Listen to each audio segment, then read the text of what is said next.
Hi there. Tonight on Business Live, Finance Minister confident Ghana would become a regional hub despite COVID-19 shocks. Bank of Ghana to close in on fraudsters as digital channels of various banks become targets for dubious activities. World Bank expects remittances to Ghana to drop by $200 million this year. All right, so we have the details of these stories coming up on Business Live in a bit. I am Israel Live.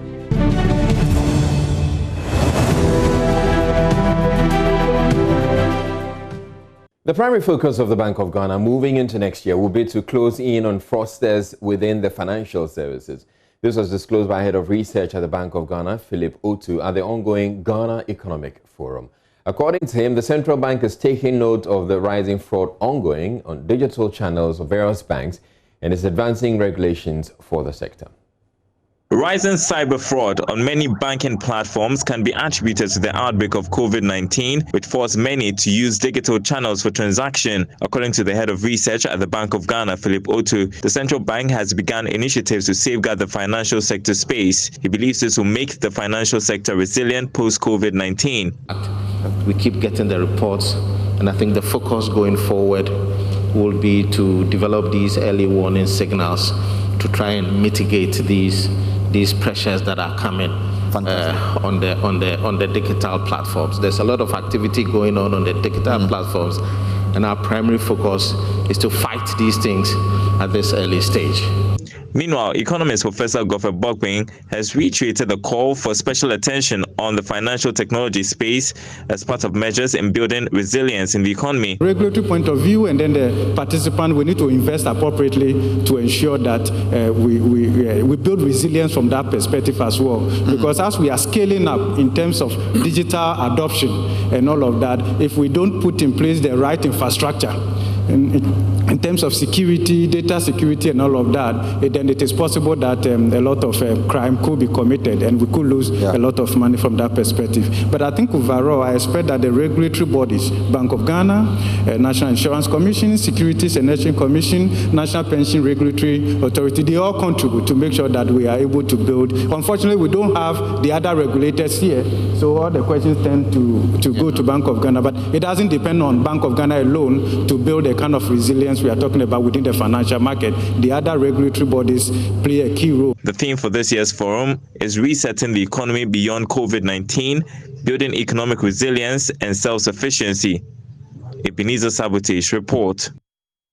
Minister for Finance Ken Ofori-Atta is confident Ghana is well positioned to be a regional economic hub. According to him, despite the impact of COVID-19, government has made progress in supporting the economy against shocks. Mr. Ofori-Atta projects the economy to grow beyond expectation. He spoke with Joy Business on the sidelines of the Ghana Economic Forum in Accra. I mean, for us as a country, if we look at sort of the cataclysmic effect that we've seen in other countries on the continent, clearly Ghana has held its own. I think the president was very clear in terms of moving very swiftly and boldly when the pandemic hit our shores, and we were able to mobilize, somewhere near 18 or so billion to make sure that things were put on an even keel and the lives and livelihoods were not jeopardized. Then, we launched the Ghana Cares Over Tampa program so that we immediately get on the path of recovery. But as you see from the composite index, even though we had projected a 0.9% growth from 6.8, now we are quite sure that we'll be able to do about 2%. That is double what we started. Inflation is being kept, our reserves in a strong position. So we're really feeling good about a much faster recovery than we otherwise thought. Yeah? The Continental Free Trade Agreement, you did indicate that you need the private sector's support. Now, on the part of government, how far have we gotten to when it comes to implementation? Well, as you know, officially it will be launched in January next year. It's going to take some doing, to sort of mobilize our risk. But I think for us, the clarity is that it has given us a mandate for using Ghana as a regional or continental hub, given that the headquarters is here. So the Obatampa program of Ghana Cares is looking at 70 billion of partnership with the private sector so that we can support Ghana being a financial services center, petroleum, logistics, education, etc., and manufacturing. And that's where we are. I think we're going to get the benefit of being, getting out of the blocks early, and that's the excitement for the future. So thank you very much for this. Managing partner for research firm in Ndago, Africa, Gordon Biako, is urging businesses to conduct a comprehensive market research of countries they wish to invest in before participating in the African Continental Free Trade Area. On The Big Conversation, a segment of the Business Connect show, which airs tonight, Mr. Biako emphasized the need for interested businesses to master the trade in their home countries before considering international expansion. The business world in Ghana and the consultants should actually start helping our young businesses. It's a big opportunity for all of us to have a bigger market. It's also a challenge to be able to compete in a bigger market. My first advice to every business who wants to take advantage of this big opportunity being offered to us is that, first of all, understand your trade locally. Okay. Understand your trade locally. Number two, of each of the countries you want to venture, Nigeria, South Africa, and the like, get local knowledge. If possible, get local partnerships. They can help you with local knowledge. Once you can have a local knowledge of what they need and what works for them, then it will be easier for you to penetrate those markets. Do not just think that there's an opportunity, whatever cloth I sew, when I just ship them to Nigeria or to Sierra Leone or to Liberia, it will sell. It doesn't work like that. There are cultural nuances that actually influence what people want to buy and how much they want to pay for it. So we got to understand the markets. We need to understand what the people want. Let's look for local support, local partnership, if that becomes critical. Let's look at consultant supports, consultant partnerships in some of those markets, such that by the time you are going to every market, you have clarity of understanding of the market. Do not also just want to go there because you think you have the financial muscle to go and open shops in all these countries. No, sometimes that even makes you fail faster. Go there and look for people that can support you. Many of those people, don't put your money on them. Let them also bring their money to it, so that the success of the business will also influence or affect their pocket and the failure thereof. So what I would advise for those who are thinking, who haven't started yet going to the West African market and the African market for that matter, and thinking of going to them, please take it a day at a time, be gradual with it, but learn about them. Some of our business people should start traveling to some of those markets, to start watching people, talking to people, understanding how they want vis-a-vis the kind of product they are producing locally before going abroad. But the first thing I want to say is that master your trade in Ghana. If it fails elsewhere, you can always come back home. Master your trade at home. Okay. The experience you get at home will help you to go abroad. But when you get abroad, understand the nuances in those spaces as well. So catch the full conversation on Business Connect with Insurado, which airs at 9 p.m. on Joy Prime. President Kufuor says the government will sanction airlines that fail to enforce stringent 72-hour COVID-19 tests for all passengers. The president announced measures to deal with the surge in active cases Sunday night. With the imposition of stringent testing measures at the airport, we have so far been able to detect 172 positive cases among some 54,000 arriving international passengers. The airport authorities will continue to demand that passengers arriving in the country should be in possession of a 72-hour-old negative PCR test, and we will continue to sanction airlines that flout this directive. The health authorities will intensify the follow-up process of arriving passengers, even when they have tested negative, to help ensure we have ruled out any possible infection that may have occurred during the period of embarkation and disembarkation. Remittances to Ghana will shrink by about $200 million to $3 billion this year. That is a disclosure from the World Bank's Migration and Development Report. Charles Nixon Yabwa has more. The nation will, however, remain second behind Nigeria as the leading destination of remittance inflows to sub-Saharan Africa. The Bretton Woods institution is attributing the fall in remittances to the COVID-19 pandemic, restrictions in movement, and their devastating impact on the global economy. This declining trend is expected to continue next year, when remittances are projected to decrease by about 5.8% to $41 billion in sub-Saharan Africa. The country recorded $3.2 billion of remittance inflows last year. This came mainly from the United States of America and Europe, which have been heavily devastated by the COVID-19 pandemic. The World Bank said Ghana and sub-Saharan African migrants are excessively affected in host countries, as many are in precarious working conditions and informal jobs. This comes with high vulnerability to contagion and loss of employment. In addition, these migrants are often excluded from social protection systems, healthcare, and government stimulus measures. Remittances contribute significantly to the nation's current account, as it provides both foreign exchange and additional savings for the economy. We're taking a break here on Business Live. We'll be back with more. Stay tuned in.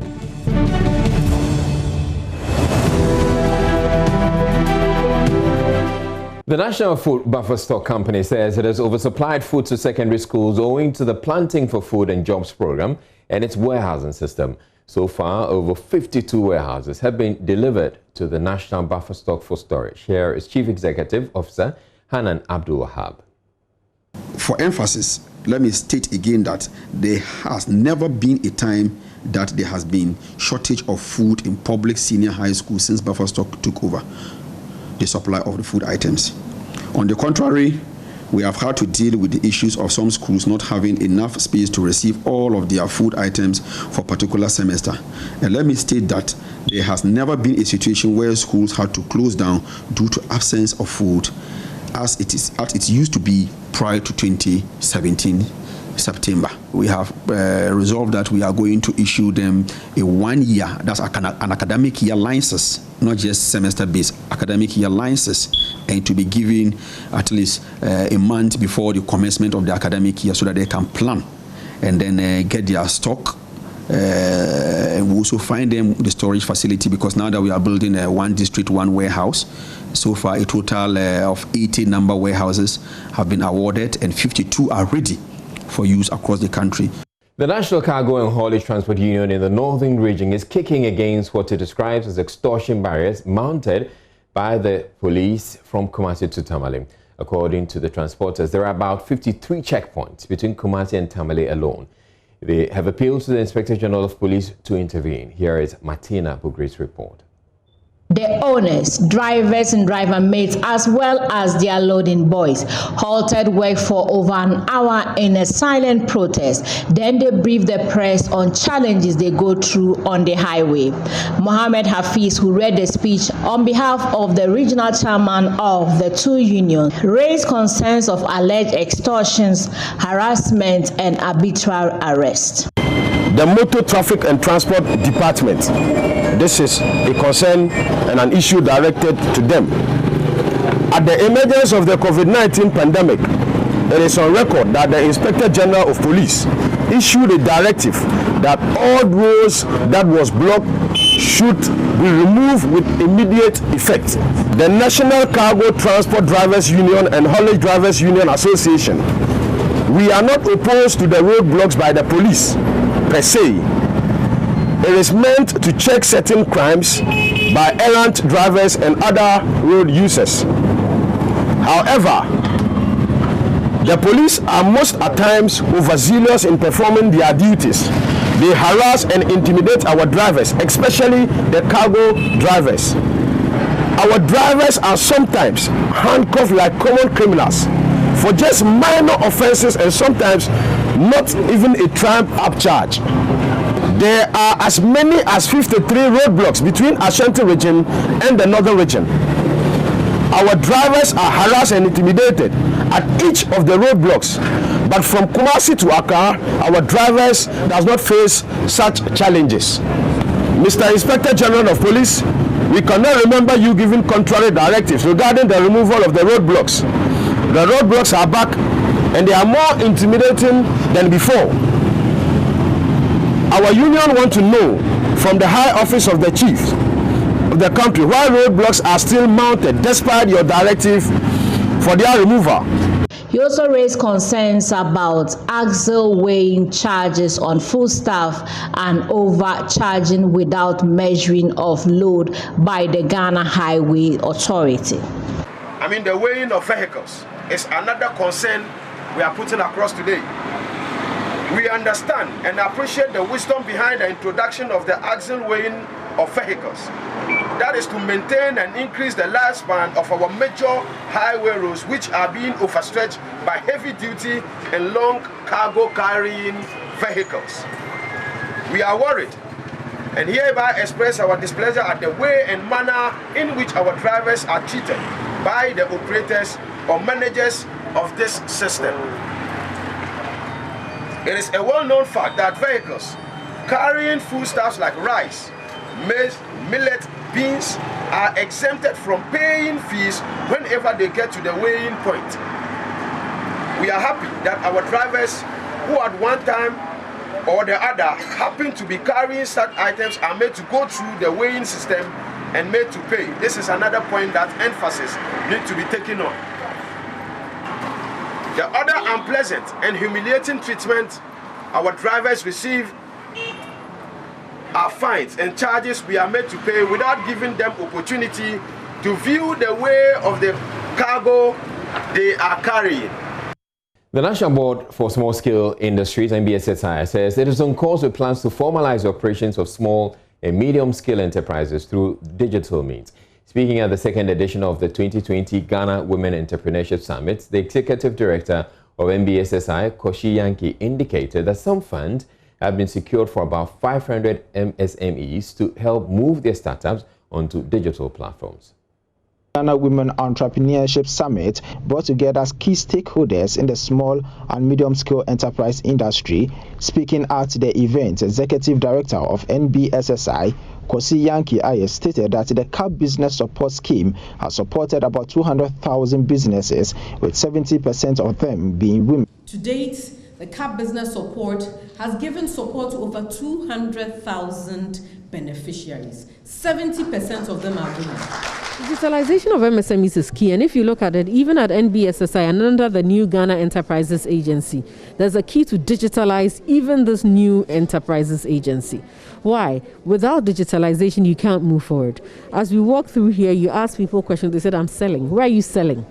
You know, changes in the way and the demographics of how things are sold and how people buy things is here to stay with us. COVID is here to stay with us. So really, digitalization is at the heart of it.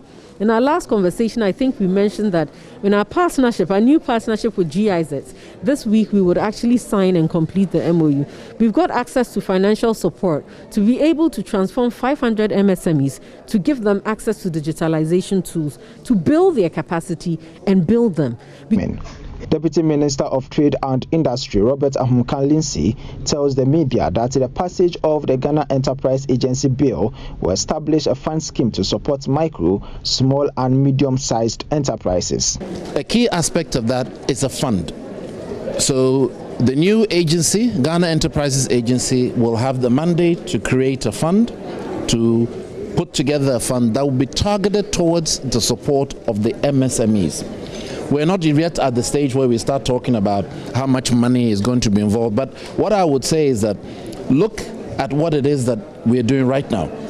The Ghana Women Entrepreneurship Summit, organized by the NBSSI, MasterCard Foundation, Young Africa Works, and Busak Fund, aims to enhance women-led businesses. Nicholas Brown for Joy Business. The Association of Ghana Industries, AGI, has called for specific tax cuts and incentives for businesses.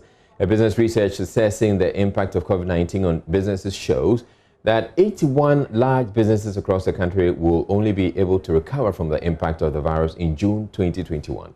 Here is Chief Executive of the AGI, Seth Chum Okwabwa. The comprehensive report, you have a lot of the things that have been highlighted. And on the basis of that, if you're engaging government and you're saying, we think that the recommendations here are critical because it came from the businesses. The likelihood of you making an impact when you effectively implement them is high. So, for example, government in trying to intervene in the COVID situation, they brought a stimulus package. But when we ranked the interventions that companies really wanted, stimulus package was second. It was tax that was first. Then the next question would be, if you have brought a stimulus package, to what extent is it really covering the entire spectrum of businesses, especially industries? If it's not, then your intervention may also not be that. So when you engage in government, we'll go into all these details, backed by the data, and I'm sure we'll get good responses out of it. In the short term, the changes may not be that significant. In the long term, you then see it clearly what has really transpired, unless there are serious disruptions in the system. So if things continues like this, and the pandemic doesn't worsen, the level of spread does not worsen, then in our subsequent studies, I'm not sure we'll have anything to the contrary. We'll rather see improvement in business outlook and all that. And tonight we conclude with a maiden edition of Money Lab, a new segment we have created to respond to your financial needs. Executive Director of FLF Africa, Richmond Kwame Frimpong, brings you our tip for today.